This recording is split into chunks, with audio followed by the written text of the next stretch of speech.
So I'll go ahead and mention, while we're just almost ready to start talking here, that as you may have noticed, we've got a very hardworking gentleman back there that has been taping all the lectures here. They're available for sale in the vendor area. If there's a talk you really like, you want to take it home, show friends, coworkers, etc., or if there's just two really good talks, set up one against the other. You can sit in one room, watch one, buy the other one, and they're available relatively soon after the talk because he's burning them out like crazy. So if you want the talks, you can pick them up in the vendor room. He's got a special, I think they're $20 a pop, and then if you buy 7 or more, it drops down to 15 a pop. So volume discounting. And if you decide further down the line also that you want to pick up the entire set of Toorcon talks, you can do that. He's got the contact information for it. So it's definitely a good resource. And hopefully they'll be available for download on Google in a couple months, like pay-per-view on Google. Cool. So we do have the T-shirts available for those of you that didn't pre-reg. The T-shirts are available at what used to be the registration desk for sale. They're $20 a pop. So if you want to get one, go ahead and hurry and do so because we only have a limited number of them in their respective sizes. And I think in terms of announcements, that's pretty much it for the time being. So without further ado, we actually have JaredDeMott up here. He's got 6 years of experience in fuzzing. He's going to be talking on fuzzing, presenting on that, and he just mentioned that he's a student, employee, husband, father, and in his spare time finds a little bit of time left to do some fuzzing work. So please give him a big round of applause. Thank you. All right, thanks. Appreciate that.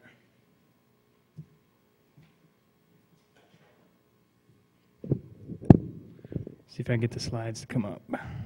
There we go. This laptop is old and slow, but it works great for cons when you aren't sure what kind of environment the laptop's going to be in. So I am JaredDeMott. I'm a vulnerability researcher, and I've been fuzzing for a long time, so I'm just going to jump right into it. Since we started a little late, I'll try to end on time. I don't know if that'll happen. Probably not. But so we're going to, this is sort of just a quick agenda. Who fuzzes, why they fuzz, you know, what people think of that word a lot differently. We'll talk about that. What's the state of fuzzers? What kind of fuzzers out there? You know, what do they look like for different people? And we'll talk in depth. I probably won't talk too much about the grammar fuzzers. I don't know if we'll have time for that. I'll talk a little more about generic fuzzers since that's the tool I wrote called GPF. I'll play a little flash demo at the end of the tool. I wrote a demo, so if you guys want to like move toward the screen so you can actually see, go ahead and do that now or whatever, since I'll play it at the end. I don't know if you'll be able to see it way in the back, but and then we'll talk about how web and file fuzzing might be a little different, and some fuzzing metrics, and kind of what I'm doing for research this year, and how we might advance the date. So there was a guy at Microsoft named Peter Olhart who I had emailed a few times and talked to on the phone one time, and I guess he quit Microsoft. But he came up with a definition. He wrote a good paper that I liked a lot. He said, fuzzing is a highly automated testing technique that covers numerous boundary cases using invalid data from files, network protocols, APIs, as application input to better ensure the absence of exploitable vulnerabilities. And the word fuzzing came from Barton Miller in 1990. He published the first work on fuzzing from modem applications' tendency to fail due to random input caused by line noise on fuzzy telephone lines. So he was working in Wisconsin, this guy named Barton Miller, and he was dialed in, kind of a typical Midwest thunderstorm, and he did like LS and it core dumped on his Unix system. He was like, that's really weird. Like, I could see how maybe it'd say like file not found or like error or something like that, but like LS is it's a core Unix utility. It should never core dump. So he started doing some investigating and started looking at that and realized that sending completely random crap to an application was actually kind of a good thing to do. And we'll talk a little more about that and how both software has gotten better since then and both fuzzing has gotten better since then. So we'll talk about that. So that definition is a little big. I like to just say something you can remember and tell your friends. Fuzzing is just automated testing technique to find bugs in software. So testing, bugs, software, that's fuzzing. It's pretty simple. You could do it in hardware. I guess people have done stuff like that, but I don't do that. So one of the things I like to do when I give a talk is just give a quick, just real, like an example at the beginning so everybody's on the same page. Some of you have probably fuzzed. We've got a Mozilla fuzzer up here up front, and probably some of you have never heard of the word, so everybody's on kind of a different page. So I like to use, and I'll use throughout this talk, the example of this cheesy little protocol like FTP, not because is the only thing you can fuzz, but simply because it's a protocol everyone, I think, kind of understands in their mind. They can sort of see this user, Jared, okay, send me your password, my lame password, okay, you're logged in, command. Just something simple so that we can all kind of think of the same thing. How would we fuzz that? Well, maybe you send in between the S and the E, maybe you insert 50,000 FFs or something like that, right? You could do that. And there's a lot of different ways to fuzz, and we'll talk about that structure, random, and it actually might be better to put it in where the Jared is. Why? Because the user's a command, and the argument to that command is Jared. So it's more likely that the Jared will get consumed by some function that might do something naughty with it, right? So in the second one, you see I have 12% ends in the Jared. Anybody know why? Why would we put percent ends? Who knows?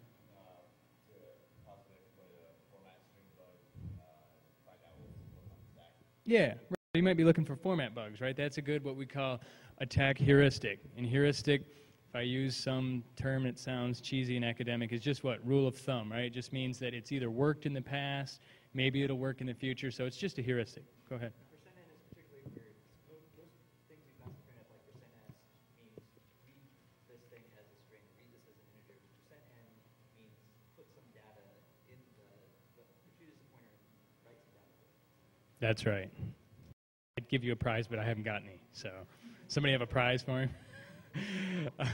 Yeah, that's right. So percent ends is better, and that's why I use percent ends when I fuzz, because it's better than using percent x's. Or I actually like to randomize what letter, because you never know. Maybe a percent x does something, a percent n might not. But typically, percent end's the best thing to use when you're looking for format bugs. And also, you see on that same line, I use some random binary data in the third leg of that protocol. So some people believe when you're fuzzing, maybe you should only ever have like one fault session. Well, I've found that sometimes 2 faults per session or something like that could be interesting, right? If you have multi-session bugs, or you're looking for a second-gen bug like an uninitialized variable or uninitialized stack. I'll talk a little bit about that later. Again, there's just a lot of different ways, and this is just an example. Maybe you put a bunch of nulls, maybe just some random junk at the end. Okay, so what are some other terms you may have heard that are also fuzzing? You may have heard the term monkey, stochastic, stress testing, all these different things. They're either the same or not, depending on who you talk to.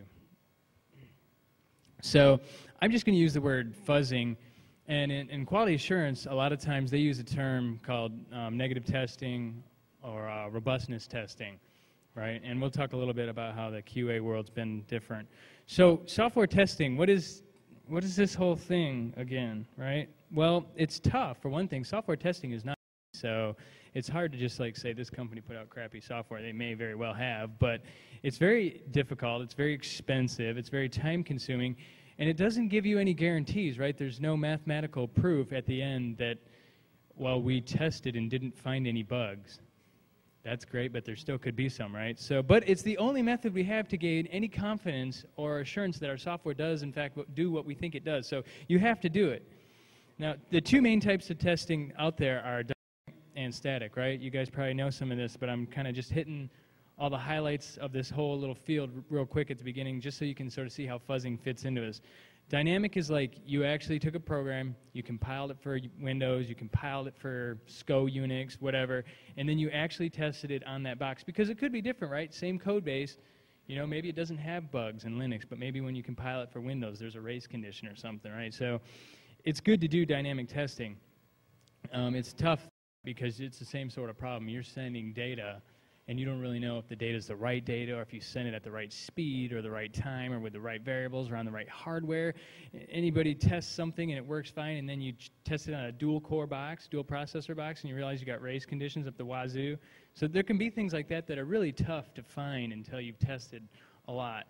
Structural testing or static testing is like I have the source code, and I'm going to, you know, maybe buy some fancy commercial tool, like a and I look through for naughty functions like stir copy, or maybe I look for uninitialized variables or whatever.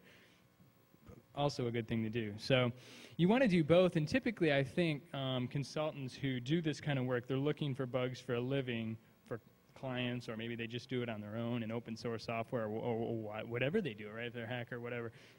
You kind of want to do both these things. So how does fuzzing fit into the formal methods of software engineering, software quality assurance? Then you have a group, software testing. Fuzzing is just a piece of that, okay? And it's typically, if you really want to harness the power of fuzzing, you're going to do some gray box stuff, and we'll talk about that. There's other stuff. There's unit, there's integration, there's system, there's end-to-end, there's functionality, and all that still needs to happen. And so some people have asked me, like, oh, fuzzing. Yeah, I heard about this new thing called fuzzing, and it rocks. It's like the newest thing. Well, not really. It's been around for a while. Testing has been like, you create a gun in like 1910, you got to go shoot it to see if it works right. So the idea of testing is not new. This idea of fuzzing in some ways is not new. But how it's been applied is fairly unique. We'll talk a little bit about that. So fuzzing, I don't have to reverse engineer anything anymore now, right? Because I fuzz. Wrong. Right? So it doesn't replace anything. It sort of supplements and it complements. You still reverse engineer. You still do functional testing and all these other we always did. You still want to do that. And it may not be usable for everything in every case, right? If you've got some funny Java applet running in a web service or something like that, it might be kind of hard to fuzz certain things. You could still fuzz it, I'm sure, but I'm just saying, like, traditionally, like if you have a daemon or a client written in C, I mean, you want to fuzz that thing, right? Because you're going to find some buffer overflows or something like that. But maybe if it was written in some other language or some other platform, it might not yield as much fruit effort. So there's always sort of that ratio, right, of sort of investment versus payoff kind of thing. So how good are they? Well, since Miller in 1990 found that half of all Unix core utilities died when they were delivered random crap, that's pretty effective. To right now, to guys like H.D. Moore and myself and a guy named Martin Vagneau has done some good work on a tool he wrote called AutoDefA. It's good, some good stuff. It's working, and it's still very effective, and it's still a good way to test. So there's some people doing some research on that now and probably for a long time to come. So who builds them? Software companies now do it. Even though it's been around for a while, probably just within the last, say, 2 years or something like that, big companies like Microsoft, they fuzz the crap out of everything. Nothing leaves the doors at Microsoft unless it's been fuzzed now. And vulnerability analysts have been doing it longer than 2 years. Fuzzing companies, they write fuzzers and they sell them, right? You can pay a lot of money for fuzzers. So talking with a guy named Ari from Finland, who was part of a company called Codenomicon. I don't know if any of you guys have ever heard of him, but they sell fuzzers, and we're thinking about writing a book together, which should be kind of cool because their approach to fuzzing is a lot different than the way I approach fuzzing, so it might be kind of a good mix to see how that's done. But I know there's a lot of other companies out there selling fuzzers. I give my fuzzer away. I don't academia, hackers, whatever. So they're used because they work, and it's really hard. Like when Miller released his academic paper in 1990, he got no love from the academic community at all. It was kind of like, wow, you gave random crap, and it broke stuff. Big freaking deal. There's like no NP complete, like there's no algorithm that goes along with that or anything like that, right? There's nothing computer science-y about delivering random crap. So he didn't get any love, and it really didn't go anywhere for a while after that at all. But he did it again, I think in 95 and again in 2000, and every time he did it, he kept finding bugs, and I think the academic community was pretty unimpressed every time he did it. But the security community jumped on that, and I think was able to do something with that the testing community wasn't able to do.